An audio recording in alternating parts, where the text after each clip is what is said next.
Hallelujah, praise the lord. Good morning. ಇವತ್ತಿನ ದಿನದಲ್ಲಿ ನಿಮ್ಮೆಲ್ಲರನ್ನು ದೇವರ ನಾಮದಲ್ಲಿ ನಾನು ವಂದಿಸುವನಾಗಿದ್ದೇನೆ. ಎಲ್ಲರಿಗೂ ವೆಲ್ಕಮ್. ಇವತ್ತು ಇನ್ನೊಂದು ದಿನವನ್ನು ದೇವರು ನಮ್ಮ ಜೀವಿತದಲ್ಲಿ ಕೊಟ್ಟಿದ್ದಾನೆ, ಆತನನ್ನು ಸ್ತುತಿಸುವುದಕ್ಕಾಗಿ ಮತ್ತು ಆತನ ವಾಕ್ಯದಲ್ಲಿ ಧ್ಯಾನಿಸುವುದಕ್ಕಾಗಿ. ನಾವು ನಿನ್ನೆ ನೋಡಿದೆವು ದೇವರ ನಾಮ ಅದು ಯೇಸು ಕ್ರಿಸ್ತನ ಆಗಿದೆ ಅಂತೇಳಿ. ಇವತ್ತು ನಾವು ನೋಡುವ ಇನ್ನೂ ಹೆಚ್ಚಿನ ವಾಕ್ಯಗಳಲ್ಲಿ, ಯಾಕಂದರೆ ಯೇಸು ಕ್ರಿಸ್ತನು ಹೇಳ್ತಾನೆ, ನಾನು ತಂದೆಯ ಹೆಸರಿನ ಮೇಲೆ ಈ ಲೋಕಕ್ಕೆ ಬಂದಿದ್ದೇನೆ. ಅಂದರೆ ತಂದೆಯ ಹೆಸರು ಏನೆಂದು ನಾವು ವಾಕ್ಯದಿಂದ ಧ್ಯಾನಿಸುವ. ಆ್ಯಕ್ಚುಲಿ ನಮ್ಗೆ ಗೊತ್ತಿದೆ ಆತನ ಯೇಸು ಕ್ರಿಸ್ತನೇ ಅಂತೇಳಿ, ಅದನ್ನು ನಾವು ವಾಕ್ಯದಿಂದ ಸ್ವಲ್ಪ ಧ್ಯಾನಿಸುವ. ಯಾಕೆಂದರೆ ಯಾವಾಗ ನಾವು ವಾಕ್ಯವನ್ನು ಸ್ವೀಕರಿಸುತ್ತೇವೆ ಆವಾಗ ನಮಗೆ ಸತ್ಯವು ಗೊತ್ತಾಗುತ್ತೆ, ಮತ್ತು ಸತ್ಯವು ಗೊತ್ತಾದಾಗ ನಮಗೇನಾಗುತ್ತೆ, ಎಲ್ಲ ಅಂಧಕಾರದಿಂದ ಬಿಡುಗಡೆ ದೊರೆಯುತ್ತದೆ. ಸೊ ಅದಕ್ಕೋಸ್ಕರವಾಗಿ ಮೊದಲು ತಂದೆ ಮತ್ತು ಯೇಸು ಕ್ರಿಸ್ತನು ಒಬ್ಬನೇ ಆಗಿದ್ದಾನೆ ಅಂತೇಳಿ ವಾಕ್ಯದಿಂದ ನಾವು ಸ್ವಲ್ಪ ಧ್ಯಾನಿಸುವ.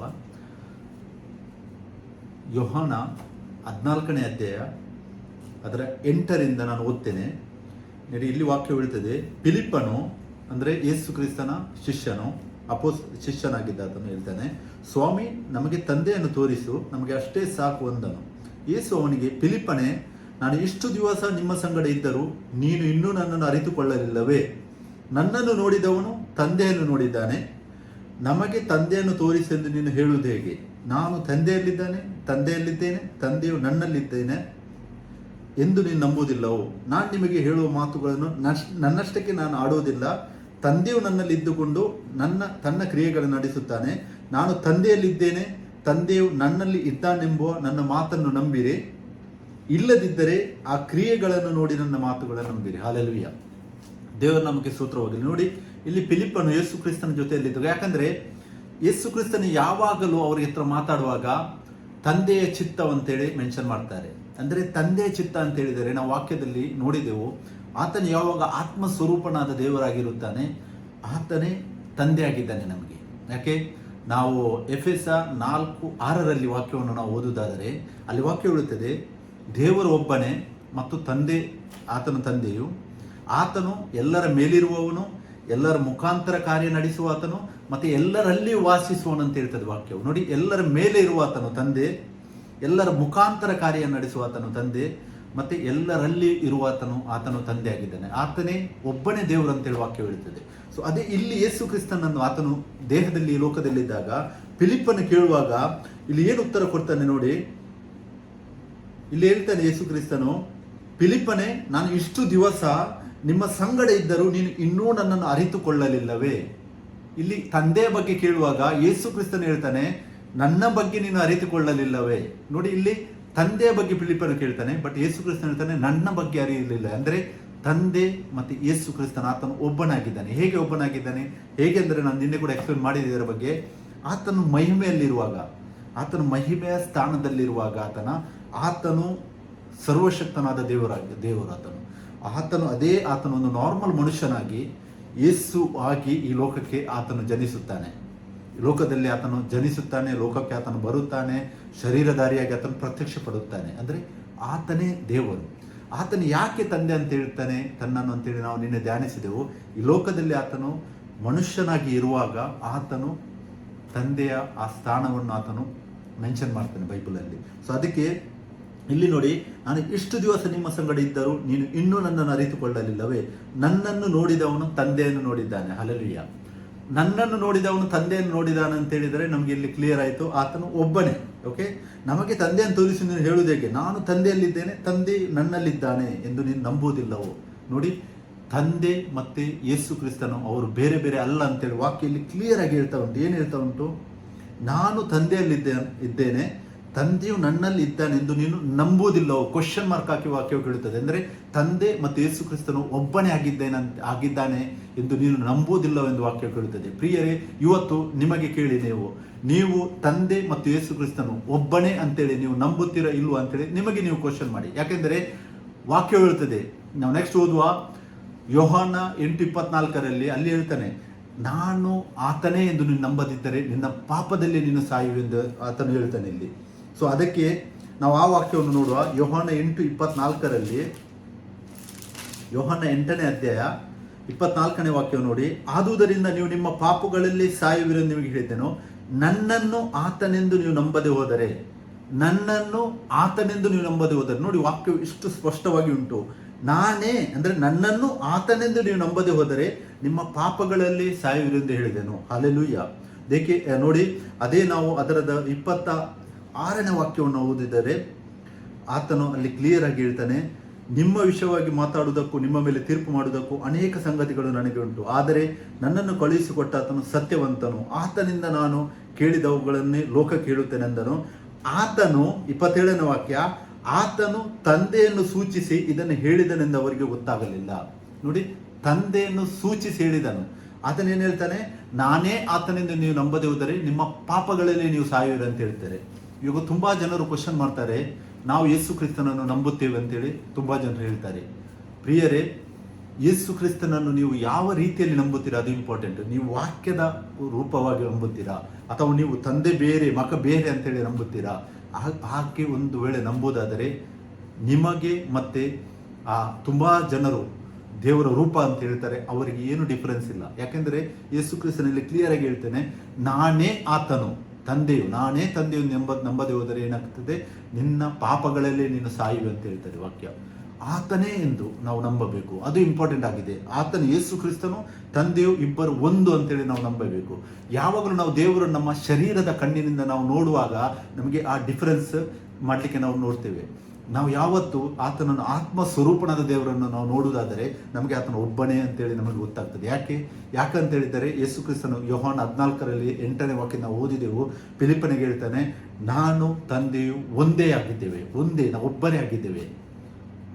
ಮತ್ತೆ ಈ ಇಡೀ ನಾವು ಬೈಬಲ್ ಹೊಸ ಟೆಸ್ಟ್ಮೆಂಟ್ ನಾವು ಓದುವುದಾದರೆ ಮತ್ತಾಯ, ಮಾರ್ಕ, ಲೂಕ, ಯೋಹಾನ ಎಲ್ಲ ಬುಕ್ಸಲ್ಲಿ ನಮಗೆ ಆತನು ಮಾತಾಡುವುದು, ಯೇಸು ಕ್ರಿಸ್ತನು ಮಾತಾಡುವುದು, ನಾನು ತಂದೆಯು ಒಂದು ಆಗಿದ್ದೇನೆ. ಆತನು ಎಲ್ಲಿ ಕೂಡ ಒಂದು ವಾಕ್ಯದಲ್ಲಿ ಕೂಡ ಹೇಳುವುದಿಲ್ಲ ನಾನು ತಂದೆ ಪವಿತ್ರ ಆತ್ಮನು ನಾವು ಒಂದೇ ಆಗಿದ್ದೇವೆ ಅಂತೇಳಿ ಎಲ್ಲಿ ಹೇಳುವುದಿಲ್ಲ. ಆತನು ತಂದೆ ಮತ್ತು ನಾನು. ಯಾಕಂತ ಹೇಳಿದರೆ ಆ ದೇವರೇ ಮನುಷ್ಯ ರೂಪವಾಗಿ ಈ ಲೋಕಕ್ಕೆ ಬಂದಾಗ ಆತನು ಆ ಸ್ಥಾನದಲ್ಲಿದ್ದ ಆತನು ಅಂದರೆ ಆತನ ಮಹಿಮೆಯನ್ನು ಬಿಟ್ಟು ಬರುವಾಗ ಆತನಿಗೆ ಆತನೇ ತಂದೆಯ ಸ್ಥಾನದಲ್ಲಿಯೂ ಮಗನ ಸ್ಥಾನದಲ್ಲಿಯೂ ಆತನು ನಮಗೆ ಪ್ರತ್ಯಕ್ಷಿಸಲ್ಪಡುತ್ತಾನೆ. ಸೊ ಅದಕ್ಕೋಸ್ಕರ ನಾವು ನಂಬಬೇಕು ಆತನೇ ಎಂದು, ಯೇಸು ಕ್ರಿಸ್ತನೇ ತಂದೆಯಾಗಿದ್ದಾನೆ ಎಂದು ಯಾವಾಗ ನಾವು ನಂಬುತ್ತೇವೆ ಆ ಟೈಮಲ್ಲಿ ವಾಕ್ಯ ಹೇಳುತ್ತದೆ ನಮಗೆ ಪಾಪಗಳಿಂದ ಬಿಡುಗಡೆ ಸಿಗುತ್ತದೆ. ಮತ್ತೆ 1:21ರಲ್ಲಿ ನಾವು ನೋಡಿದೆವು, ಯೇಸು ಎಂದು ಹೆಸರಿಡಬೇಕು, ಯಾಕೆಂದರೆ ಆತನು ನಮ್ಮ ಪಾಪಗಳಿಂದ ಕಾಯುವನು. ಯಾರು? ಆತನು, ಅವರು ಅಲ್ಲ. ಒಂದು ವೇಳೆ ತಂದೆ ಬೇರೆ ಮಗ ಬೇರೆ ಆದರೆ ಅವರು ಅಂತೇಳಿ ವಾಕ್ಯ ಬರುತ್ತಾ ಇತ್ತು, ಅಲ್ಲಿ ಆತನು ಅಂತ ಹೇಳ್ತದೆ. ಸಿಂಗುಲರ್ ವಾಕ್ಯವನ್ನು ನಾವು ನೋಡಬಹುದು. ಆತನ ಅಂತ ಹೇಳಿದರೆ ಆತನೇ ಶರೀರದ ಗೆರೆಯಾಗಿ ಪ್ರತ್ಯಕ್ಷನಾದ ದೇವರು. ಸೊ ಅದಕ್ಕೋಸ್ಕರ ಇವಾಗ ನಾವು ಧ್ಯಾನಿಸುವ ತಂದೆಯ ಹೆಸರು ಮೇಲೆ ಯೇಸು ಕ್ರಿಸ್ತನು ಹೇಳ್ತಾನೆ, ನಾನು ತಂದೆಯ ಹೆಸರಿನ ಮೇಲೆ ಬಂದಿದ್ದೇನೆ. ಯೋಹಾನ 5:43ನೇ ವಾಕ್ಯ, ಯೋಹಾನನು ಬರೆದ ಸುವಾರ್ತೆ 5ನೇ ಅಧ್ಯಾಯ 43ನೇ ವಾಕ್ಯ ಹೆಸರು ಹೇಳ್ತದೆ, ನಾನು ನನ್ನ ತಂದೆಯ ಹೆಸರಿನ ಮೇಲೆ ಬಂದಿದ್ದೇನೆ, ನನ್ನನ್ನು ನೀವು ಒಪ್ಪಿಕೊಳ್ಳುವುದಿಲ್ಲ, ಮತ್ತೊಬ್ಬನು ಸ್ವಂತ ಹೆಸರಿನ ಮೇಲೆ ಬಂದರೆ ಅವನನ್ನು ಒಪ್ಪಿಕೊಳ್ಳುವಿರಿ. ನೋಡಿರಿ ಎಷ್ಟೊಂದು ಮೀನಿಂಗ್ಫುಲ್ ವಾಕ್ಯವಿದೆ ಅಂತಲ್ಲ. ಯೇಸು ಕ್ರಿಸ್ತ ಅಂತಾನೆ, ನಾನು ನನ್ನ ತಂದೆಯ ಹೆಸರಿನ ಮೇಲೆ ಬಂದಿದ್ದೇನೆ. ಸೊ ಹಾಗಿದ್ರೆ ಯೇಸು ಕ್ರಿಸ್ತನೆಂಬ ನಾಮವು ಯಾರ ನಾಮವಾಯಿತು? ಈ ವಾಕ್ಯದ ಪ್ರಕಾರ ತಂದೆಯ ನಾಮವಾಯಿತು. ಯಾಕೆ? ನಾನು ನನ್ನ ತಂದೆಯ ಹೆಸರಿನ ಮೇಲೆ ಬಂದಿದ್ದೇನೆ ಅಂದರೆ ತಂದೆಯ ಹೆಸರು ಏನಾಯಿತು? ಯೇಸು ಕ್ರಿಸ್ತನಾಯಿತು. ಸೊ ಹೆಸರಿನ ಮೇಲೆ ಬಂದಿದ್ದೇನೆ. ಆದರೂ ಆತನು ಅವರಿಗೆ ಹೇಳ್ತಾನೆ, ನೀವು ನನ್ನನ್ನು ಒಪ್ಪಿಕೊಳ್ಳುವುದಿಲ್ಲ, ಬೇರೆ ಯಾರಾದರೂ ಅವರ ಸ್ವಂತ ಹೆಸರಿಂದ ಬಂದರೆ ನೀವು ಒಪ್ಪಿಕೊಳ್ಳುತ್ತೀರ ಅಂತ ಹೇಳ್ತಾರೆ. ಅಂದರೆ ಯಾಕಂದ್ರೆ ಯೇಸು ಕ್ರಿಸ್ತನಿಗೆ ಕ್ಲಿಯರ್ ಆಗಿ ಗೊತ್ತಿತ್ತು, ಲೋಕದಲ್ಲಿ ಜನರು ಏನು ಮಾಡ್ತಾರೆ, ಆತನನ್ನು ಸಪ್ರೇಟ್ ಮಾಡ್ತಾರೆ. ಅಂದರೆ ಆತನನ್ನು ತಂದೆ ಬೇರೆ ಮಗ ಬೇರೆ ಅಂತೇಳಿ ಇಬ್ಬರನ್ನು ಸಪ್ರೇಟ್ ಮಾಡಿ ಅವರು ನಂಬುತ್ತಾರೆ ಅಂತೇಳಿ ಗೊತ್ತುಂಟು. ಅದಕ್ಕೆ ಯೇಸು ಕ್ರಿಸ್ತನು ಮೊದಲೇ ಹೇಳಿದ್ದಾನೆ, ನಾನು ತಂದೆಯ ಹೆಸರಿನ ಮೇಲೆ ಬಂದಿದ್ದೇನೆ, ನನ್ನನ್ನು ನೀವು ಒಪ್ಪಿಕೊಳ್ಳುವುದಿಲ್ಲ, ಮತ್ತೊಬ್ಬನ ಸ್ವಂತ ಹೆಸರಿನ ಮೇಲೆ ಬಂದರೆ ನೀವು ಅದನ್ನು ಒಪ್ಪಿಕೊಳ್ಳುತ್ತಾನೆ ಅಂತೇಳಿ ವಾಕ್ಯ ಹೇಳುತ್ತದೆ. ಸೊ ಅದಕ್ಕೋಸ್ಕರ ಪ್ರಿಯರೇ, ನಾವು ನಂಬಬೇಕು ಏನೆಂದರೆ ತಂದೆ ಮತ್ತು ಮಗ ಇಬ್ಬರು ಒಂದೇ ಆಗಿದ್ದಾರೆ. ಆತನು ಮನುಷ್ಯ ದಾರಿಯಾದಾಗ ಮಗನಾಗಿ ಈ ಲೋಕಕ್ಕೆ ಬರ್ತಾನೆ. ಆದರೆ ಇವಾಗ ಅದೇ ದೇವರು, ಮಹಿಮಾ ಸ್ವರೂಪನಾದ ದೇವರು 3ನೇ ದಿನದಲ್ಲಿ ಎದ್ದು ಮರಣವನ್ನು ಜಯಿಸಿ ಸತ್ತು 3ನೇ ದಿನದಲ್ಲಿ ಎದ್ದು ಇವಾಗ ಏನು ಮಾಡಿದ್ದಾನೆ, ನಾವು ದೇವರ ಸಿಂಹಾಸನದಲ್ಲಿ ಬಲಗಡೆಯಲ್ಲಿ ಆಸನಾರೂಢನಾಗಿದ್ದಾನೆ ಅಂತೇಳಿ ವಾಕ್ಯ ಹೇಳ್ತದೆ. ಆ ಬಲಗಡೆ ಬಗ್ಗೆ ನಾನು ಇನ್ನೊಮ್ಮೆ ನಿಮಗೆ ಎಕ್ಸ್ಪ್ಲೇನ್ ಮಾಡ್ತೇನೆ, ಯಾವ ರೀತಿ ಅದು ಹೇಗೆ ಬಲಗಡೆ ಅಂತೇಳಿ. ಸೊ ಇವಾಗ ನಮ್ಮ ಇವತ್ತಿನ ಟಾಪಿಕ್ ಆಗಿದೆ, ಯೇಸು ಕ್ರಿಸ್ತನು ತಂದೆಯ ಹೆಸರಿನ ಮೇಲೆ ಬಂದಿದ್ದಾನೆ. ಅಂದರೆ ಯೇಸು ಕ್ರಿಸ್ತನ ಹೆಸರು ಏನಾಗಿದೆ, ಅದು ತಂದೆಯ ಹೆಸರಾಗಿದೆ. ನಾವು ಇನ್ನೊಂದು ವಾಕ್ಯವನ್ನು ನಾವು ಧ್ಯಾನಿಸುವ, ಯೋಹಾನ 17:11 ವಾಕ್ಯದಲ್ಲಿ ಈ ಥರ ಹೇಳ್ತದೆ, ಇನ್ನು ನಾನು ಲೋಕದಲ್ಲಿ ಇರುವುದಿಲ್ಲ, ಇವರು ಲೋಕದಲ್ಲಿ ಇರುತ್ತಾರೆ, ನಾನು ನಿನ್ನ ಬಳಿಗೆ ಬರುತ್ತೇನೆ. ಪವಿತ್ರನಾದ ತಂದೆಯೇ, ನಾವು ಒಂದಾಗಿರುವ ಹಾಗೆ ಇವರು ಒಂದಾಗಿರಬೇಕೆಂದು ನೀನು ನನಗೆ ಕೊಟ್ಟ ನಿನ್ನ ಹೆಸರಿನಲ್ಲಿ ಇವರನ್ನು ಕಾಯಬೇಕು. ಹಲ್ಲೆಲೂಯ. ನಾವು ಒಂದಾಗಿರಬೇಕಂತೇಳಿ ವಾಕ್ಯ ಹೇಳ್ತದೆ. ಯೇಸು ಕ್ರಿಸ್ತನ್ ಹೇಳ್ತಾನೆ, ತಂದೆಯನ್ನು ಸೂಚಿಸಿ, ನೀನು ನನಗೆ ಕೊಟ್ಟ ನಿನ್ನ ಹೆಸರಿನಲ್ಲಿ, ಅಂದರೆ ಈ ಹೆಸರು ಏನಾಗಿದೆ ಯೇಸು ಕ್ರಿಸ್ತನ್ ಅಂತ ಹೇಳುವಂಥದ್ದು, ಅದು ಏನಾಗಿದೆ, ತಂದೆ ಹೆಸರಾಗಿದೆ. ನೀನು ನನಗೆ ಕೊಟ್ಟ ನಿನ್ನ ಹೆಸರಿನಲ್ಲಿ ಇವರನ್ನು ಕಾಯಬೇಕು ಅಂತ ಹೇಳ್ತಾನೆ ಯೇಸು ಕ್ರಿಸ್ತನು. ಪ್ರಿಯರೇ, ನೋಡಿ, ತಂದೆ ಮತ್ತು ಯೇಸು ಕ್ರಿಸ್ತನು ಒಬ್ಬನೇ ಆಗಿದ್ದಾನೆ. ಯಾಕೆಂದ್ರೆ ಆತನೇ ಹೇಳ್ತಾನೆ, ನೀನು ನನಗೆ ಕೊಟ್ಟ ನಿನ್ನ ಹೆಸರಿನಲ್ಲಿ. ಯೇಸು ಕ್ರಿಸ್ತನ್ ಎಂಬ ಹೆಸರು ಏನಾಗಿದೆ, ಅದು ತಂದೆ ಹೆಸರಾಗಿದೆ. ಆದರೆ ಆತನು ಮನುಷ್ಯಧಾರಿಯಾಗಿ ಬರುವಾಗ ಮಗನಾಗಿ ಈ ಲೋಕಕ್ಕೆ ಬರ್ತಾನೆ ಅಂತೇಳಿ ನಾವು ನೋಡಿದೆವು. ಯೋಹಾನ 17:26 ಕೂಡ ವಾಕ್ಯ ಹೇಳ್ತದೆ, ನಾನು ಅವರಿಗೆ ನಿನ್ನ ಹೆಸರನ್ನು ತಿಳಿಸಿದ್ದೇನೆ. ಹಲ್ಲೆಲೂಯ. ಯೇಸು ಕ್ರಿಸ್ತನು ಶರೀರ ರೂಪದಲ್ಲಿರುವಾಗ ಹೇಳ್ತಾನೆ, ನಾನು ಅವರಿಗೆ ನಿನ್ನ ಹೆಸರನ್ನು ತಿಳಿಸಿದ್ದೇನೆ. ಯಾಕೆಂತ ಹೇಳಿದ್ರೆ ಅವರಿಬ್ಬರು ಒಂದೇ ಆಗಿದ್ದಾರೆ. ಇಬ್ಬರಲ್ಲ, ಅವರು ಒಬ್ಬರೇ. ಶರೀರಧಾರಿಯಾಗಿ ಆತನು ಬಂದಿದ್ದಾನೆ, ಬಟ್ ಆತನು ಒಬ್ಬನೇ ದೇವರಾಗಿದ್ದಾನೆ. ಅದಕ್ಕೋಸ್ಕರ ಹೇಳ್ತಾನೆ, ನಿನ್ನ ಹೆಸರನ್ನು ತಿಳಿಸಿದ್ದೇನೆ, ಇನ್ನೂ ತಿಳಿಸುವೆನು. ನೀನು ನನ್ನ ಮೇಲೆ ಇಟ್ಟಂತ ಪ್ರೀತಿ ಅವರಲ್ಲಿ ಇರಬೇಕೆಂದು ನಾನು ಅವರಲ್ಲಿ ಇರಬೇಕೆಂದು ಪ್ರಾರ್ಥಿಸುತ್ತೇನೆ ಅಂದ. ನೋಡಿ ಪ್ರಿಯರೇ, ವಾಕ್ಯವನ್ನು ನಾವು ಓದುವಾಗ, ನಾನು ನಿನ್ನೆ ಕೂಡ ಹೇಳಿದ್ದೆ, ನಾವು ವಾಕ್ಯವನ್ನು ಓದುವಾಗ ಆತನು ಏಕ ದೇವರು ಅಂತ ಹೇಳಿ ಯಾವಾಗ ನಾವು ಓದಲಿಕ್ಕೆ ಸ್ಟಾರ್ಟ್ ಮಾಡ್ತೇವೆ, ಆವಾಗ ನಮಗೆ ಈ ಗೂಢಾರ್ಥಗಳು, ಈ ಮರ್ಮವು, ಯೇಸುಕ್ರಿಸ್ತನ ಮರ್ಮವು ನಮಗೆ ಅರ್ಥ ಆಗಲಿಕ್ಕೆ ಸ್ಟಾರ್ಟ್ ಆಗ್ತದೆ. ವಾಕ್ಯದ ಮರ್ಮವೇನಿದೆ ಅದನ್ನು ಆತ್ಮನು ಪ್ರಕಟಿಸುತ್ತಾನೆ. ಯಾರು? ಆತನೇ ಆತ್ಮ ಸ್ವರೂಪಣದ ದೇವರು, ಪವಿತ್ರ ಆತ್ಮನಾಗಿರುವ ಆತನು ತನ್ನ ವಾಕ್ಯದ ಗೂಢಾರ್ಥವನ್ನು ನಮಗೆ ಯಾವಾಗ ಪ್ರಕಟಿಸುತ್ತಾನೆ, ಯಾವಾಗ ನಾವು ಆತನನ್ನು ಒಬ್ಬನೇ ದೇವರು ಅಂತೇಳಿ ನಾವು ಯಾವಾಗ ಆರಾಧಿಸುತ್ತೇವೆ, ಆಗ ಆತನು ಪ್ರಕಟಿಸುತ್ತೇನೆ. ಯೋಹಾನ 14:26 ಆದರೆ ಆ ಸಹಾಯಕನೆಂದರೆ ನನ್ನ ಹೆಸರಿನಲ್ಲಿ ಅಂತ ಹೇಳ್ತಾನೆ ಯೇಸು ಕ್ರಿಸ್ತನು. ತಂದೆ ಕಳಿಸಿಕೊಡು ಪವಿತ್ರಾತ್ಮನೇ ನಿಮಗೆಲ್ಲವನ್ನು ಉಪದೇಶಿಸಿ ನಾನು ನಿಮಗೆ ಹೇಳಿದ್ದನ್ನು ನಿಮ್ಮ ನೆನಪಿಗೆ ತರುವನು. ಹಲ್ಲೆಲೂಯ. ಯಾರ ಹೆಸರಿನಲ್ಲಿ? ಯೇಸು ಕ್ರಿಸ್ತನ ಹೆಸರಿನಲ್ಲಿ. ಮತ್ತು ಯೇಸು ಕ್ರಿಸ್ತನ ಹೆಸರು ಯಾರ ಹೆಸರಾಗಿದೆ? ಅದು ತಂದೆ ಹೆಸರಾಗಿದೆ. ನಾವು ವಾಕ್ಯದಲ್ಲಿ ಧ್ಯಾನಿಸಿದೆವು. ಸೊ ಆತ್ಮನು, ಪವಿತ್ರಾತ್ಮನು ಕೂಡ ಬರುವುದು ಯಾರ ಹೆಸರಿನಲ್ಲಿ? ತಂದೆ ಹೆಸರಿನಲ್ಲಿ ಬರುತ್ತಾನೆ. ಮತ್ತೆ ನಾವು ಇನ್ನೊಂದು ವಾಕ್ಯ ಯೋಹಾನ 14:14 ಈ ಥರ ಹೇಳ್ತದೆ, ನೀವು ನನ್ನ ಹೆಸರಿನಲ್ಲಿ ನನ್ನನ್ನು ಏನಾದರೂ ಬೇಡಿಕೊಂಡರೆ ಅದನ್ನು ನೆರವೇರಿಸುವನು. ನೋಡಿ, ಇಲ್ಲಿ ಯೇಸು ಕ್ರಿಸ್ತನು ಹೇಳ್ತಾನೆ, ನನ್ನ ಹೆಸರಿನಲ್ಲಿ ನನ್ನನ್ನು, ಇಲ್ಲಿ ಹೇಳುವುದಿಲ್ಲ ಆತನು ನನ್ನ ಹೆಸರಿನಲ್ಲಿ ಆತನನ್ನು ಅಂತೇಳಿ. ಅದು ಯಾಕಂದ್ರೆ ಆತನೇ ಆಗಿದ್ದಾನೆ, ಯೇಸು ಕ್ರಿಸ್ತನೇ ಆಗಿದ್ದಾನೆ, ತಂದೆಯು ಆತನೇ ಆಗಿದ್ದಾನೆ. ಅದಕ್ಕೋಸ್ಕರ ಆತನ ಹೇಳ್ತಾನೆ, ನೀವು ನನ್ನ ಹೆಸರಿನಲ್ಲಿ ನನ್ನನ್ನು, ಕ್ಲಿಯರ್ ಆಗಿ ಹೇಳ್ತಾನೆ, ನನ್ನ ಹೆಸರಿನಲ್ಲಿ ನನ್ನನ್ನು, ಅಂದ್ರೆ ಯೇಸು ಕ್ರಿಸ್ತನ ಹೆಸರಿನಲ್ಲಿ ಯೇಸು ಕ್ರಿಸ್ತನನ್ನು ನಾವು ಏನಾದರೂ ಬೇಡಿಕೊಂಡರೆ ಅದನ್ನು ಆತನು ನೆರವೇರಿಸುವನು ಅಂತೇಳಿ ವಾಕ್ಯ ಹೇಳುತ್ತದೆ. ಅದೇ ರೀತಿಯಾಗಿ ಯೋಹಾನ 16:23 ಆ ದಿನದಲ್ಲಿ ನೀವು ನನಗೆ ಯಾವ ಪ್ರಶ್ನೆಯನ್ನು ಮಾಡುವುದಿಲ್ಲ. ಯಾರಿಗೆ? ಯೇಸು ಕ್ರಿಸ್ತನಿಗೆ. ಆ ದಿನದಲ್ಲಿ ನಾವು ಯೇಸು ಕ್ರಿಸ್ತನ ಯಾವ ಪ್ರಶ್ನೆಯನ್ನು ಮಾಡುವುದಿಲ್ಲ. ಯಾಕೆಂದ್ರೆ ಆತನ ಹೇಳ್ತಾನೆ, ನಿಮಗೆ ನಿಜ ನಿಜವಾಗಿ ಹೇಳುತ್ತೇನೆ, ನೀವು ತಂದೆಯನ್ನು ಏನಾದರೂ ಬೇಡಿಕೊಂಡರೆ ಅದನ್ನು ಆತನು ನನ್ನ ಹೆಸರಿನ ಮೇಲೆ ನಿಮಗೆ ಕೊಡುವನು. ನೋಡಿ, ಅಲ್ಲಿ ನಾವು ನೋಡಿದೆವು, ನನ್ನ ಹೆಸರಿನಲ್ಲಿ ನನ್ನನ್ನು ಬೇಡಿಕೊಂಡರೆ, ಇಲ್ಲಿ ಆತನು ಹೇಳ್ತಾನೆ ತಂದೆಯನ್ನು ಬೇಡಿಕೊಂಡರೆ ಆತನು ನನ್ನ ಹೆಸರಿನಲ್ಲಿ ಮಾಡುವನು. ಅಂದ್ರೆ ಯಾಕೆ? ಒಬ್ಬನೇ ದೇವರಾಗಿದ್ದಾನೆ. ಆ ವಾಕ್ಯವನ್ನು ನಾವು ಇವಾಗ ಒಂದು ವೇಳೆ ನಾವು ಇದನ್ನು ಎರಡಾಗಿ ತೆಗೆದುಕೊಂಡರೆ ನಮಗೆ ಆ ವಾಕ್ಯ ಈ ವಾಕ್ಯ ಎರಡು ಬೇರೆ ಬೇರೆಯಾಗಿ ಕಾಣ್ತದೆ. ಅದಕ್ಕೆ ನಾವು ಯಾವಾಗ ನಮ್ಮ ಹತ್ರ ಪವಿತ್ರ ಆತ್ಮ ಇದ್ದಾನೆ ಅಂತೇಳಿ ನಾವು ಹೇಗೆ ನಮಗೆ ಅರಿಲಿಕ್ಕೆ ಸ್ಟಾರ್ಟ್ ಆಗ್ತದೆ? ಹೇಗೆ ಅಂತ ಹೇಳಿದರೆ, ನಾವು ಒಂದು ವೇಳೆ ಆತನು ಒಬ್ಬನೇ ಅಂತೇಳಿ ನಂಬಿದರೆ ಆತನ ಆತ್ಮನು ನಮ್ಮಲ್ಲಿ ನೆಲೆಗೊಂಡಿದ್ದಾನೆ. ಒಂದು ವೇಳೆ ಆತನು ಬೇರೆ ಮಗನು ಬೇರೆ ಅಂತೇಳಿ ನಾವು ನಂಬಿದರೆ ನಾವು ನಮ್ಮನ್ನೇ ಕೇಳಬೇಕು, ಯಾವ ಆತ್ಮವು ನಮ್ಮಲ್ಲಿ ವಾಸವಾಗಿ ಮಾಡಿದ್ದಾನೆ. ಯಾಕೆಂದ್ರೆ ಯೇಸು ಕ್ರಿಸ್ತನು ಹೇಳ್ತಾನೆ, ಸತ್ಯದ ಆತ್ಮನು ಬಂದಾಗ ನನ್ನ ವಿಷಯವಾಗಿ ಸಾಕ್ಷಿ ಕೊಡುವನು ಅಂತ ಹೇಳ್ತಾನೆ ಯೇಸು ಕ್ರಿಸ್ತನು. ಯಾರ ವಿಷಯವಾಗಿ? ತನ್ನ ವಿಷಯವಾಗಿ. ತನ್ನ ವಿಷಯವಾಗಿ ತನ್ನ ಆತ್ಮನು ಬಂದಾಗ ಆತನ ವಿಷಯವಾಗಿ ಸಾಕ್ಷಿ ಕೊಡುತ್ತಾನೆ. ಒಂದು ವೇಳೆ ಆತನ ಆತ್ಮವು ಬರುವಾಗ ತಂದೆ ಬೇರೆ ಮಗನು ಬೇರೆ ಅಂತೇಳಿ ಹೇಳಿದರೆ ನಮಗೆ ಬೈಬಲ್ ಮ್ಯಾಚ್ ಆಗ್ತಾ ಇಲ್ಲ. ಮತ್ತೆ ಆತ್ಮನು ಬರುವುದು, ಆತ್ಮನು ಯಾರ ಹತ್ರ ಆ ಆತ್ಮ ನೆಲೆಗೊಳ್ಳುತ್ತಾನೆ, ಆತನು ಪವಿತ್ರಾತ್ಮನಾಗಲಿಕ್ಕೆ ಸಾಧ್ಯನೇ ಇಲ್ಲ. ಯಾಕೆ? ಯೇಸು ಕ್ರಿಸ್ತನು ಹೇಳ್ತಾನೆ, ಆ ಆತ್ಮನು ಬಂದಾಗ, ಸತ್ಯದ ಆತ್ಮನು ಬಂದಾಗ ನನ್ನ ವಿಷಯವಾಗಿ ಸಾಕ್ಷಿ ಕೊಡುವನು. ಅಂದರೆ ಏಕ ದೇವರ ಬಗ್ಗೆ ಸಾಕ್ಷಿ ಕೊಡುವನು. ಆತನು ಈ ದೇವರನ್ನು ಸ್ಪ್ಲಿಟ್ ಮಾಡಿ 2 ಅಥವಾ 3 ಆಗಿ ಆತನು ಸಾಕ್ಷಿ ಕೊಡುವುದಿಲ್ಲ ಅಂತೇಳಿ ವಾಕ್ಯ ಹೇಳ್ತದೆ. ನನ್ನ ವಿಷಯವಾಗಿ ಸಾಕ್ಷಿ ಕೊಡುವನು, ಅಂದರೆ ಆತನು ಏಕ ದೇವರೆಂದು ಸಾಕ್ಷಿ ಕೊಡುವನು. ಅದಕ್ಕೋಸ್ಕರ ಪ್ರಿಯರೇ, ಟೆಸ್ಟ್ ಮಾಡಬೇಕು ನಾವು ನಮ್ಮಲ್ಲಿ ಯಾವ ಆತ್ಮನು ವಾಸವಾಗಿದ್ದಾನೆ. ಒಂದು ವೇಳೆ ನಾನು ಒಬ್ಬನೇ ದೇವರು ಅಂತೇಳಿ ನಂಬುದಾದರೆ ಸತ್ಯದ ಆತ್ಮನು ನನ್ನಲ್ಲಿದ್ದಾನೆ ಅಂತೇಳಿ 100% ಪ್ರೂವ್ ಆಯಿತು. ಯಾಕೆಂದರೆ ಯೇಸು ಕ್ರಿಸ್ತನ ವಾಕ್ಯಗಳು ಅದೇ ನಮಗೆ ಪ್ರೂವ್ ಮಾಡ್ತದೆ. ನಾನು ಆತನೇ ಒಬ್ಬನೇ ದೇವರೆಂದು ನಂಬುತ್ತೇನೆ. ಒಂದು ವೇಳೆ ನಾನು ಆತನನ್ನು ಸ್ಪ್ಲಿಟ್ ಮಾಡಿ ತಂದೆ ಬೇರೆ, ಮಗ ಬೇರೆ, ಪವಿತ್ರಾತ್ಮ ಬೇರೆ ಅಂತೇಳಿ ನಂಬಿದರೆ ಖಂಡಿತವಾಗ್ಲೂ ಅದು ಪವಿತ್ರಾತ್ಮ ಅಲ್ವೇ ಅಲ್ಲ. ಯಾಕೆ ಅಂತ ಹೇಳಿದರೆ ನಮಗೆ ವಾಕ್ಯದ ಅರಿವೂ ಇಲ್ಲ, ನಮಗೆ ತಂದೆಯ ಪರಿಚಯವೂ ಇಲ್ಲ, ಯೇಸು ಕ್ರಿಸ್ತನು ಆತನೇ ಅಂತ ನಮ್ಗೆ ಗೊತ್ತಿಲ್ಲ, ಮತ್ತು ಅದೇ ಆತ್ಮಸ್ವರೂಪನಾದ ದೇವರ ಆತನೇ ಎಂದು ಕೂಡ ನಮ್ಗೆ ಗೊತ್ತಿಲ್ಲ.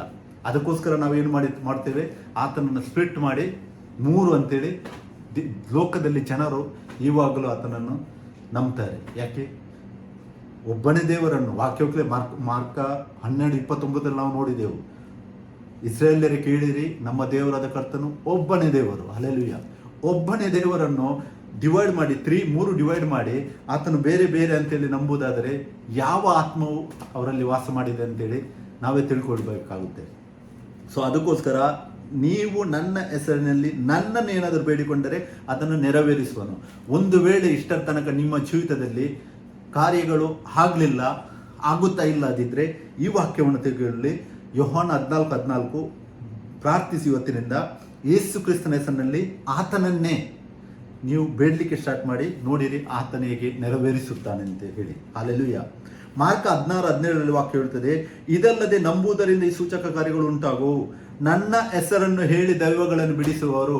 ಇಲ್ಲಿ ಯೇಸು ಕ್ರಿಸ್ತನು ಹೇಳುವುದಿಲ್ಲ ತಂದೆಯನ್ನು ಕೇಳಿ ನನ್ನ ಹೆಸರನ್ನು ಹೇಳಿ ದೈವ ಬಿಡಿಸುವವನು ಅಂತ ಹೇಳುವುದಿಲ್ಲ. ಯೇಸು ಕ್ರಿಸ್ತನು ಹೇಳ್ತಾನೆ ಇಲ್ಲಿ, ನನ್ನ ಹೆಸರನ್ನು ಹೇಳಿ ದೆವ್ವಗಳನ್ನು ಬಿಡಿಸುವವರು. ನಮ್ಮ ಹೆಸರನ್ನು ಕುಂತು ಕೂಡ ವಾಕ್ಯ ಹೇಳುವುದಿಲ್ಲ. ವಾಕ್ಯ ಹೇಳ್ತದೆ ನನ್ನ ಹೆಸರು, ಸಿಂಗ್ಯುಲರ್, ಏಕವಚನದಲ್ಲಿ ಹೇಳ್ತಾನೆ, ನನ್ನ ಹೆಸರನ್ನು ಹೇಳಿ. ಅಂದರೆ ಯೇಸು ಕ್ರಿಸ್ತನ ಹೆಸರಿನಲ್ಲಿ ದೆವ್ವಗಳು ಬಿಡಿಸುವವರು, ಹೊಸ ಭಾಷೆಗಳಿಂದ ಮಾತಾಡುವವರು, ಹಾವುಗಳನ್ನೆತ್ತುವರು, ವಿಷ ಪದಾರ್ಥವೇನಾದರೂ ಕಚ್ಚಿದರೂ ಅವರಿಗೆ ಯಾವ ಹಾನಿಯೂ ಆಗುವುದಿಲ್ಲ. ಯಾವ ಹೆಸರಿನಲ್ಲಿ? ಒಂದೇ ಹೆಸರಿನಲ್ಲಿ, ಒಬ್ಬನೇ ದೇವರ ಹೆಸರಿನಲ್ಲಿ, ಅದಾಗಿದೆ ಯೇಸು ಕ್ರಿಸ್ತನ ಹೆಸರಿನಲ್ಲಿ. ಹಲ್ಲೆಲೂಯಾ. ಲೂಕ 10:17 ತರುವಾಯ 70 ಮಂದಿ ಸಂತೋಷವುಳ್ಳರ ಹಿಂದಿರು ಬಂದು ಸ್ವಾಮಿ, ದೆವ್ವಗಳು ಕೂಡ ನಿನ್ನ ಹೆಸರನ್ನು ಕೇಳಿ ನಮಗೆ ಅಧೀನವಾಗುತ್ತವೆ ಅಂದರು. ನಿಮ್ಮ ಅಂತಲ್ಲ, ನಿನ್ನ ಹೆಸರನ್ನು ಹೇಳಿ. ಅಂದರೆ ಏಕವಚನ, ಯೇಸು ಕ್ರಿಸ್ತನ ಹೆಸರನ್ನು ಕೇಳಿ. ಯಾಕೆಂದರೆ ಅದು ಒಂದೇ ನಾಮವಾಗಿದೆ. ಆತನ ಒಬ್ಬನೇ ದೇವರು, ಅದಕ್ಕೋಸ್ಕರವಾಗಿ ಆತನ ಒಂದೇ ನಾಮವಾಗಿದೆ. ಹೆಸರನ್ನು ಹೇಳಿ ಏನಾಗುತ್ತದೆ? ದೆವ್ವಗಳು ಕೂಡ ಅಧೀನವಾಗುತ್ತಾರೆ. ಅಪೊಸ್ತಲ ಕೃತ್ಯ 16:18 ನೋಡಿ, ಪೌಲನು ತುಂಬ ದಿನದಿಂದ ಒಂದು ದೈವ ಅವರನ್ನು ಪೀಡಿಸ್ತಾ ಇತ್ತು. ಆಗ ಪೌಲನು ಏನು ಮಾಡ್ತಾನೆ? ಬೇಸರಗೊಂಡು ಅವಳನ್ನು ಬಿಟ್ಟು ಹೋಗು ಎಂದು ಯೇಸು ಕ್ರಿಸ್ತನ ಹೆಸರಿನಲ್ಲಿ, ಹಲ್ಲೆಲೂಯಾ, ಒಂದೇ ಹೆಸರಿನಲ್ಲಿ ಯೇಸು ಕ್ರಿಸ್ತನ ಹೆಸರಿನಲ್ಲಿ ಅಪ್ಪಣೆ ಕೊಟ್ಟಾಗ ಅದು ಬಿಟ್ಟು ಹೋಗುತ್ತದೆ. ಅಪೊಸ್ತಲ ಕೃತ್ಯಗಳು 3:6-7 ಒಬ್ಬ ಹುಟ್ಟು ಕುಂಟನಾಗಿದ್ದ ಒಬ್ಬನನ್ನು ಅವರಲ್ಲಿ ಎತ್ತುತ್ತಾರೆ. ನಜರೇತಿನ ಯೇಸು ಕ್ರಿಸ್ತನ ಹೆಸರಲ್ಲಿ ಎದ್ದು ನಡೆದಾಡು, ಒಂದೇ ಹೆಸರಿನಲ್ಲಿ. ಹಲ್ಲೆಲೂಯಾ. ಅದೇ ರೀತಿ ಅಪೊಸ್ತಲ ಕೃತ್ಯ 9:34 ಪೇತ್ರನವರಿಗೆ ಐನಯನೇ, ಯೇಸು ಕ್ರಿಸ್ತನು ನಿನ್ನನ್ನು ವಾಸಿ ಮಾಡುತ್ತಾನೆ. ಏಕದೇವರು ಎಲ್ಲ ಕಡೆಯಲ್ಲಿ ನೋಡಿ, ಇಲ್ಲಿ ಎಲ್ಲಿಯೂ ಕೂಡ ಆತನ ಶಿಷ್ಯಂದಿರು, ನಾವು ಓದಿದ್ದೇವೆ ಇವಾಗ, ಆತನ ಶಿಷ್ಯಂದಿರು ಎಲ್ಲಿಯೂ ಹೇಳುವುದಿಲ್ಲ ತಂದೆ ಹತ್ರ ಬೇಡಿ ಯೇಸು ಕ್ರಿಸ್ತನ ಹೆಸರಿನಲ್ಲಿ ಎದ್ದೇಳಿ ಅಂತ ಹೇಳುವುದಿಲ್ಲ. ಡೈರೆಕ್ಟ್ ಆಗಿ ಸ್ಟ್ರೇಟ್ ಆಗಿ ಕಮಾಂಡ್ ಮಾಡ್ತಾರೆ ಅವರು, ಯೇಸು ಕ್ರಿಸ್ತನ್ ನಿನ್ನನ್ನು ವಾಸಿ ಮಾಡುತ್ತಾನೆ, ನಜರೇತಿನ ಯೇಸು ಕ್ರಿಸ್ತನ ಹೆಸರಿನಲ್ಲಿ ಎದ್ದು ನಡೆದಾಡು, ಯೇಸು ಕ್ರಿಸ್ತನ ಹೆಸರಿನಲ್ಲಿ ನಿನಗೆ ಅಪ್ಪನೆ ಕೊಡುತ್ತೇನೆ, ಬಿಟ್ಟು ಹೋಗು. ಹಲ್ಲೆಲೂಯಾ. ಯಾಕೆ? ಮಾರ್ಕ್ 16:17 ವಾಕ್ಯ ಇಲ್ಲಿ ಫುಲ್ಫಿಲ್ ಆಗ್ತಾ ಇದೆ. ಒಂದೇ ಹೆಸರಿನಲ್ಲಿ ಆತನೇ. ಯಾಕಂದ್ರೆ ಒಬ್ಬನೇ ದೇವರಂತೂ ನಂಬಿದರೆ ಈ ಎಲ್ಲ ಕಾರ್ಯಗಳು ನಮ್ಮ ಜೀವಿತದಲ್ಲಿ ಆಗುವು. ಆತನೇ, ತಂದೆಯೂ ಆತನೇ, ಮಗನೂ ಆತನೇ ಎಂದು ಯಾವಾಗ ನಾವು ನಂಬುತ್ತೇವೋ ಆವಾಗ ನಮ್ಮ ಜೀವಿತದಲ್ಲಿ ಕಾರ್ಯವನ್ನು ಆಗುತ್ತದೆ. ಸೊ ಅದಕ್ಕೆ ರೋಮನ್ಸ್ 10:13 ಕರ್ತನ ನಾಮವನ್ನು ಹೇಳಿಕೊಳ್ಳುವವರು ಎಲ್ಲರಿಗೂ ರಕ್ಷಣೆಯಾಗುವುದು ಎಂದು ಬರೆದಿದೆ. ಅಂದರೆ ಕರ್ತನ ನಾಮ ಅಂದರೆ ಯೇಸು ಕ್ರಿಸ್ತನ ನಾಮ. ಯೇಸು ಕ್ರಿಸ್ತನ ನಾಮವನ್ನು ಯಾವಾಗ ನಾವು ಏನು ಮಾಡ್ತೇವೆ, ಹೇಳಿಕೊಳ್ಳುತ್ತೇವೆ, ಅದೇ ನಾಮದಲ್ಲಿ ನಮಗೆ ರಕ್ಷಣೆ ಸಿಗುತ್ತದೆ. ಹಲ್ಲೆಲೂಯಾ, ಸ್ತೋತ್ರ. ನೋಡಿ ಎಷ್ಟೊಂದು ಒಳ್ಳೆಯದಾಗಿದೆ. ತಂದೆ ಮತ್ತು ಮಗನು ಆತನ ಇಬ್ಬರು ಒಂದಾಗಿದ್ದಾರೆ. ಮತ್ತು ಪವಿತ್ರಾತ್ಮನು ಬೇರೆ ಅಲ್ಲ, ಆತನೇ ಆತ್ಮಸ್ವರೂಪನಾದ ದೇವರು. ಆತನೇ ಈ ಲೋಕಕ್ಕೆ ಬರುವುದು. ಯಾವಾಗ ಬರುವುದು ಆತನು? ಯಾವಾಗ ಪೆಂತೆಕೋಸ್ತ್ ದಿನದಲ್ಲಿ ಯೇಸು ಕ್ರಿಸ್ತನು ಮರಣವನ್ನು ಗೆದ್ದಿ 3ನೇ ದಿನದಲ್ಲಿ ಎದ್ದು ಹೋಗಿ ಮತ್ತೆ ತಾನೇ ಆತ್ಮಸ್ವರೂಪನಾದ ದೇವರಾಗಿ ನಮ್ಮ ಮಧ್ಯದಲ್ಲಿ ಬರ್ತಾನೆ. ಅದಕ್ಕೆ ಮತ್ತಾಯ 18:20 ನಮಗೆ ಓದಲಿಕ್ಕೆ ಸಿಗ್ತದೆ. ಯೇಸು ಕ್ರಿಸ್ತನು ಹೇಳ್ತಾನೆ, ಎಲ್ಲಿ ನನ್ನ ಹೆಸರಿನಲ್ಲಿ 2-3 ಕೂಡಿ ಬರುವುದಾದರೆ ನಾನು ಅವರ ಮಧ್ಯದಲ್ಲಿ ಇದ್ದೇನೆ ಅಂತ ಹೇಳ್ತಾನೆ. ಯಾರು ಆತನು? ಪವಿತ್ರಾತ್ಮನು. ಆತನು ಆತ್ಮ ಸ್ವರೂಪನಾಗಿ ನಮ್ಮ ಮಧ್ಯದಲ್ಲಿ ಇರ್ತಾನೆ. ಆದರೆ ಯಾವ ಹೆಸರಿನಲ್ಲಿ? ಆತನ ಹೆಸರೇ ಯೇಸು ಕ್ರಿಸ್ತನ ಹೆಸರು. ಹಲ್ಲೆಲೂಯಾ. ಯೇಸು ಕ್ರಿಸ್ತನ ಹೆಸರಿನಲ್ಲಿ ಆತ್ಮನು ನಮ್ಮ ಮಧ್ಯದಲ್ಲಿ ಇರ್ತಾನೆ, ನಮ್ಮ ಒಳಗೆ ವಾಸ ಮಾಡುತ್ತಾನೆ. ನಾವು ಎಲ್ಲಿ ಹೋದರೂ ಕೂಡ ನಮ್ಮ ಜೊತೆ ಬರ್ತಾನೆ. 2 ಕೊರಿಂಥ 6:16 ನಾವು ನೋಡಿದೆವು ನಾವು ವಾಕ್ಯವನ್ನು. ನಮ್ಮ ಒಳಗೆ ವಾಸ ಮಾಡಿ ನಾವು ಎಲ್ಲಿ ಹೋಗ್ತೇವೆ ಅಲ್ಲೆಲ್ಲ ನಮ್ಮ ಜೊತೆ ಆತನ ತಿರುಗಾಡುತ್ತಾನೆ. ಯಾಕಂದರೆ ದೇವರು ಮನುಷ್ಯರನ್ನು ಸೃಷ್ಟಿಸಿದ್ದು ಒಂದೇ ಆತನ ಇಚ್ಛೆ ಆಗಿತ್ತು, ಆತನು ನಮ್ಮ ಒಳಗೆ ವಾಸ ಮಾಡಬೇಕೆಂದು. ಬೇರೆ ಯಾವುದಿಲ್ಲ. ಆತನ ನಮ್ಮ ಒಳಗೆ ವಾಸ ಮಾಡಬೇಕು, ನಾವು ಆತನನ್ನು ಸ್ತುತಿಸಬೇಕು, ಆತನು ಸೃಷ್ಟಿಸಿದ ಈ ಸೃಷ್ಟಿಯನ್ನು ನಾವು ಅನುಭವಿಸಬೇಕಂತೇಳಿ ಅದೇ ಆತನ ಇಚ್ಛೆ ಆಗಿತ್ತು. ಆದರೆ ಯಾವ ಕೆಡುಕನೋ ಅದನ್ನು ಕ್ಯಾಪ್ಚರ್ ಮಾಡಿದ್ದಾನೆ, ಅಂದರೆ ಆತನು ತೆಗೆದುಕೊಂಡಿದ್ದನೋ ಅದನ್ನೇ ಹಿಂದಕ್ಕೆ ಆ ಪವರನ್ನು ತೆಗೆದುಕೊಳ್ಳುವುದಕ್ಕಾಗಿ ಆತನು ಬರುತ್ತಾನೆ. ಮರಣದ ಮತ್ತು ಪಾತಾಳದ ಬೀಗದ ಕೈಗಳು ನನ್ನಲ್ಲಿ ಇವೆ, ಬೀಗದ ಗೊಂಚಲು ನನ್ನಲ್ಲಿ ಇದೆ ಅಂತೇಳಿ ಯೇಸು ಕ್ರಿಸ್ತನು ಹೇಳ್ತಾನೆ. ಯಾವಾಗ? ಆತನು ಪುನರುತ್ಥಾನವಾಗಿ ಎದ್ದ ಮೇಲೆ. ಯಾಕಂತೇಳಿದರೆ ಯಾವ ಅಧಿಕಾರವನ್ನು ಆ ಸೈತಾನನು ಪಡೆದಿದ್ದನೋ ಅದನ್ನು ಹಿಂದಕ್ಕೆ ತೆಗೆದು ಇವತ್ತು ನೀವು ಆತ್ಮಸ್ವರೂಪಣದ ದೇವರನ್ನು, ಏಕ ದೇವರನ್ನು ಆರಾಧಿಸುವ ಭಾಗ್ಯವನ್ನು ನಮಗೆ ಕೊಟ್ಟಿದ್ದಾರೆ. ಹಲ್ಲೆಲೂಯಾ. ಓಲ್ಡ್ ಟೆಸ್ಟ್ಮೆಂಟಲ್ಲಿ ದೇವರಾತ್ಮನು ನಮ್ಮ ಒಳಗೆ ಬಂದು ವಾಸ ಮಾಡ್ತಾ ಇರಲಿಲ್ಲ. ಯಾಕೆಂದರೆ ಆ ಪಾಪವು ಮನುಷ್ಯನನ್ನು ಸ್ಟಾಪ್ ಮಾಡ್ತಾ ಇತ್ತು, ದೇವರ ಹತ್ತಿರ ಸನ್ನಿಧಾನಕ್ಕೆ ಹೋಗುವುದಕ್ಕೆ ಆಗ್ತಾ ಇರಲಿಲ್ಲ. ಅದಕ್ಕೋಸ್ಕರವಾಗಿ ಅವರು ದೇವರ ಮಂಜೂಷವನ್ನು ಕಟ್ಟುತ್ತಾರೆ. ಅದರಲ್ಲಿ ಅಂಗಳ, ಪವಿತ್ರ ಸ್ಥಾನ, ಅತಿ ಪವಿತ್ರ ಸ್ಥಾನ ಎಂಬ 3 ಪಾರ್ಟ್ ಇರ್ತದೆ. ಅತಿ ಪವಿತ್ರ ಸ್ಥಾನದಲ್ಲಿ ದೇವರು ಇಳಿದು ಬರುವಾಗ ಯಾಜಕನು ಒಳಗೆ ಹೋಗಿ ಒಂದು ವೇಳೆ ಆ ಯಾಜಕನಲ್ಲಿ ಪಾಪ ಒಂದು ಇದ್ದಿದ್ದರೆ ಆತನ ಅಲ್ಲೇ ಸಾಯ್ತಾ ಇದ್ದನು. ದೇವರ ಪರಿಶುದ್ಧತೆಯಲ್ಲಿ ನಿಲ್ಲಲಿಕ್ಕೆ ಅವನಿಗೆ ಆಗ್ತಾ ಇರಲಿಲ್ಲ. ಆದರೆ ಇವತ್ತು ಪ್ರಿಯರೇ, ಯೇಸು ಕ್ರಿಸ್ತನು ಕ್ರೂಜಲ್ಲಿದ್ದಾಗ, ಆತನು ಪ್ರಾಣವನ್ನು ಕೊಡುವಾಗ, ಈ ಲೋಕದಲ್ಲಿ ಆತನು ತನ್ನ ಪ್ರಾಣವನ್ನು ಸಮರ್ಪಿಸುವಾಗ ನಮಗೆ ವಾಕ್ಯವು ತೋರಿಸ್ತುಂಟು ಕ್ಲಿಯರ್ ಆಗಿ. ಆ ದೇವಾಲಯ ಏನಿದೆ ಅದರ ಪರದೆಯು 2 ಓಪನ್ ಆಗ್ತದೆ, 2 ಭಾಗವಾಗ್ತದೆ. ಏನಾಗಿದೆ ಅದು? ಅತಿ ಪರಿಶುದ್ಧ ಸ್ಥಾನ ಮತ್ತು ಪರಿಶುದ್ಧ ಸ್ಥಾನಕ್ಕೆ ಇದ್ದಂಥ ಆ ಒಂದು ಪರದೆ ಏನಿತ್ತು, ಅಂದರೆ ನಮ್ಮಲ್ಲಿ ಮತ್ತು ದೇವರಲ್ಲಿ ಇದ್ದಂಥ ಆ ಪರದೆ ಏನಿತ್ತು ಅದನ್ನು ದೇವರು ತೆಗೆದಿದ್ದಾನೆ, ಓಪನ್ ಮಾಡಿದ್ದಾನೆ. ಮತ್ತು ನಮಗೆ ಡೈರೆಕ್ಟಾಗಿ ಆತ್ಮಸ್ವರೂಪನಾದ ದೇವರನ್ನು, ಏಕ ದೇವರನ್ನು ಆರಾಧಿಸುವ ಭಾಗ್ಯವನ್ನು ಕೊಟ್ಟಿದ್ದಾನೆ. ಇನ್ನೂ ಇದಕ್ಕಿಂತ ಒಂದು ಆಶೀರ್ವಾದದಾಯಕವಾದ ಜೀವಿತ ಮನುಷ್ಯನ ಜೀವಿತದಲ್ಲಿ ಬೇರೆ ಯಾವುದೂ ಇಲ್ಲ. ಯಾಕೆಂದರೆ ತನ್ನ ದೇವರನ್ನು ತಾನಾಗಿ ಡೈರೆಕ್ಟಾಗಿ ಆರಾಧಿಸುವಂಥ ಒಂದು ಭಾಗ್ಯವನ್ನು ನಮಗೆ ಆತನು ಕೊಟ್ಟಿದ್ದಾನೆ. ಸೊ ಅದಕ್ಕೋಸ್ಕರವಾಗಿ ತಂದೆ ಮಗ ಅವರಿಬ್ಬರು ಒಂದೇ ಆಗಿದ್ದೇವೆ ಅಂತೇಳಿ ನಂಬಿ ಮುಂದಕ್ಕೆ ನಮ್ಮ ಜೀವಿತದಲ್ಲಿ ಹೋದರೆ ದೇವರು ನಮ್ಮ ಜೀವಿತದಲ್ಲಿ ಕಾರ್ಯವನ್ನು ಮಾಡುವ ಆತನಾಗಿದ್ದಾನೆ. ಆತನ ಇಚ್ಛೆಯನ್ನು, ಏನು ಆತನ ಇಚ್ಛೆ ಇದೆ ಅದನ್ನು ಆತನು ನಮ್ಮ ಜೀವಿತದಲ್ಲಿ ಫುಲ್ಫಿಲ್ ಮಾಡುವುದಕ್ಕೆ ಆತನಿಗೆ ಸಹಾಯವಾಗುತ್ತದೆ. ಆತನ ಆತ್ಮನು ಬಂದಾಗ ಒಬ್ಬನ ವಿಷಯವಾಗಿ ಸಾಕ್ಷಿ ಕೊಡುತ್ತಾನೆ. ಒಂದು ವೇಳೆ ನೀವು 3 ನಂಬುವುದಾದರೆ ನಾನು ಪುನಃ ಹೇಳ್ತೇನೆ, ನಿಮ್ಮಲ್ಲಿ ವಾಸ ಮಾಡಿರುವ ಆ ಆತ್ಮನ ಬಗ್ಗೆ ನೀವು ಕೇಳಿ ತಿಳ್ಕೊಳ್ಳಿ. ಯಾಕೆಂದರೆ ಯೇಸು ಕ್ರಿಸ್ತನು ಹೇಳ್ತಾನೆ, ನನ್ನ ವಿಷಯವಾಗಿ ಆತನು ಸಾಕ್ಷಿ ಕೊಡುವನು. ಯಾರು ಆಗಿದ್ದಾನೆ? ಏಕದೇವನಾಗಿದ್ದಾನೆ. ಸೊ ಅದಕ್ಕೆ ಸ್ತೋತ್ರವನ್ನು ಸಲ್ಲಿಸ್ತೇನೆ ಪ್ರಿಯರೇ. ಇವತ್ತಿನ ದಿನದಲ್ಲಿ ನಾವು ನೋಡಿದೆವು, ತಂದೆಯ ಹೆಸರು ಯೇಸು ಕ್ರಿಸ್ತನು. ಹಲ್ಲೆಲೂಯಾ. ಅಂದರೆ ಆತನೇ ಮಗನಾಗಿ ಬಂದಾತನು ಈ ಲೋಕಕ್ಕೆ. ಸೊ ಆತನನ್ನೇ ನಾವು ಆರಾಧಿಸುತ್ತೇವೆ, ಏಕ ದೇವರನ್ನು ನಾವು ಆರಾಧಿಸುವ. ಎಫೆಷನ್ಸ್ 4:4 ಹೇಳ್ತದೆ, ದೇಹ ಒಂದೇ, ಆತ್ಮ ಒಂದೇ, ಸ್ನಾನ ದೀಕ್ಷೆ ಒಂದೇ, ಎಲ್ಲ ಒಂದೇ ಅಂತ ಹೇಳ್ತದೆ ವಾಕ್ಯವು. ಸೊ ಅದಕ್ಕೆ ಒಬ್ಬನೇ ದೇವರನ್ನು ನಾವು ಆರಾಧಿಸುವ, ಮತ್ತು ಘನ ಮಾನ ಸ್ತುತಿ ಆತನಿಗೆ ನಾವು ಸಲ್ಲಿಸುವ. ಸ್ತೋತ್ರವಾಗಲಿ. ಬನ್ನಿ ನಾವು ಪ್ರಾರ್ಥಿಸುವ. ಅಪ್ಪ ತಂದೆಯನಿಗೆ ಸ್ತೋತ್ರವನ್ನು ಸಲ್ಲಿಸ್ತೇನೆ. ಪರಿಶುದ್ಧನು ಮಹೋನ್ನತನು ಸರ್ವಶಕ್ತನಾಗಿರುವಂಥ ಸ್ತೋತ್ರ. ತಂದೆ, ಇವತ್ತಿನ ವಾಕ್ಯಕ್ಕಾಗಿ ಸ್ತೋತ್ರ ಕರ್ತನೆ. ಇವತ್ತಿನ ವಾಕ್ಯದ ಮುಖಾಂತರ ತಂದೆ ಈ ವಾಕ್ಯವನ್ನು ಕೇಳಿದ ಪ್ರತಿಯೊಬ್ಬರು ನೀನು ಮಾತನಾಡಬೇಕಾಗಿ ನಾನು ಪ್ರಾರ್ಥಿಸ್ತೇನೆ. ಮತ್ತು ನೀನು ಏಕದೇವರಾಗಿದೆ, ಒಬ್ಬನೇ ದೇವರಾಗಿದೆ ಮತ್ತು ಸತ್ಯವನ್ನು ನೀನು ಎಲ್ಲರಿಗೂ ಪ್ರಕಟಿಸು ಕರ್ತನೆ. ಮತ್ತು ತಂದೆ, ನಿನ್ನ ಹೆಸರಿನಲ್ಲಿ, ನಿನ್ನ ಹೆಸರಾಗಿದೆ ಯೇಸು ಕ್ರಿಸ್ತನು ಕರ್ತನೆ, ನಿನ್ನ ಹೆಸರಿನಲ್ಲೇ ಕರ್ತನೆ ನಿನ್ನನ್ನು ಎಲ್ಲರೂ ಆರಾಧಿಸುವಂತೆ ಕರ್ತನೆ ನಿನ್ನೆಲ್ಲರ ಜೀವಿತದಲ್ಲಿ ಕಾರ್ಯವನ್ನು ಮಾಡಬೇಕನ್ನು ನಾವು ಪ್ರಾರ್ಥಿಸ್ತೇವೆ. ಎಲ್ಲ ಘನ ಮಾನ ಮಹಿಮೆಗಳನ್ನು ನೀನು ಸಲ್ಲಿಸ್ತೇವೆ ಕರ್ತನೆ, ಬೇಡುತ್ತೇವೆ ನಿನ್ನ ನಾಮದಲ್ಲಿ, ಯೇಸು ಕ್ರಿಸ್ತನ ನಾಮದಲ್ಲಿ. Amen. Hallelujah. Thank you. Praise the lord. ಸ್ತೋತ್ರವಾಗಲಿ. ನೆಕ್ಸ್ಟ್ ನಾವು ಇನ್ನೊಂದು ಹೊಸ ವಿಡಿಯೋದಲ್ಲಿ ಸಿಗುವ, ಇನ್ನೂ ಧ್ಯಾನಿಸುವ, ವಾಕ್ಯದಲ್ಲಿ ನಾವು ಧ್ಯಾನಿಸುವ. ಯಾಕಂದರೆ ದೇವರು ಹೊಸ ಹೊಸ ಸಂಗತಿಗಳನ್ನು ನಮಗೆ ಪ್ರಕಟಿಸುವನಾಗಿದ್ದಾನೆ. Hallelujah. Praise the lord. Thank you.